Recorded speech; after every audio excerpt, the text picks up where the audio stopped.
সব বুথ ফেরত সমীক্ষাতেই বিজেপির জয় জয়কার। টানা তৃতীয়বার ক্ষমতায় থাকছে নরেন্দ্র মোদী সরকার। তবে ৪০০ পারের প্রত্যাশা পূরণ নাও হতে পারে। ভারতে ৫৪৩ আসনের লোকসভায় সংখ্যাগরিষ্ঠতা পেতে দরকার হয় ২৭২টি। ৭ দফার ভোট পর্বের শেষ হয় শনিবার। ভোট দিয়ে কেন্দ্রের বাইরে যাওয়া ভোটারদের উপর চালানো জরিপের ফলাফলকে বলা হয় বুথ ফেরত সমীক্ষা। প্রভাবশালী জরিপ সংস্থা এপিবি নিউজ সি ভোটারের পূর্বাভাস, বিজেপি নেতৃত্বাধীন এনডিএ ৩৫০ পার করবে, যা ঠেকতে পারে ৩৮৩-তে। কংগ্রেস নেতৃত্বাধীন বিরোধী জোট ১৮২-তে আটকে যাবে। অন্যেরা ৪ থেকে ১২টি আসনে জিততে পারে। তবে India today, axis my India এবং নিউজ 24 টুডেস চাণক্যের জরিপে বিজেপি জোটের ৪০০-র বার্তা দিয়েছে। ইন্ডিয়া টুডে, এক্সিস মাই ইন্ডিয়ার ইঙ্গিত এনডিএ ৩৬১ থেকে ৪০১টি আসন জিতবে এবং ইন্ডিয়া জোট ১৩১ থেকে সর্বোচ্চ ১৬৬টি জিততে পারে।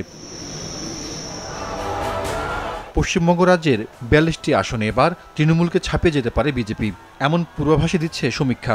এবিপি সি ভোটারের বুথ ফেরত জরিপের দাবি, বিজেপি পেতে পারে ২৩ থেকে ২৭টি আসন, আর তৃণমূলের বর্তমান আসন ২২ থেকে কমে নেমে যাবে ১৩ থেকে ১৭তে।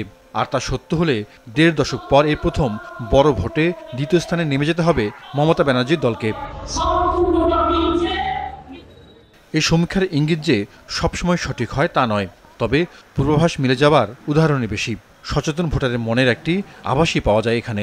যেমন ২০১৪ এবং ২০১৯ সালে লোকসভা ভোটের মতোই এবারও সব বুথ ফেরত সমীক্ষাই বলছে সরকার গড়তে চলেছে বিজেপি নেতৃত্বাধীন এনডিএ জোট। তবে জরিপের আভাস আমলে নিতে রাজি নয় কংগ্রেস। দলের সভাপতি আত্মবিশ্বাসী ইন্ডিয়া জোট কম করে হলেও ২৯৫টি আসনে জিততে চলেছে। জোটের সব নেতার সঙ্গে আলোচনাতে এ তথ্য পেয়েছেন বলে দাবি করা হয়। আগামী মঙ্গলবার ভোট গণনা, সেখানে কারচুপির আশঙ্কা প্রকাশ করেছে জোট নেতারা। প্রয়োজনীয় পদক্ষেপের দাবিতে নির্বাচন কমিশনের দফতরে যাচ্ছেন প্রতিনিধিরা। জাহিদুর রহমান, মাছরাঙ্গা নিউজ ডেস্ক।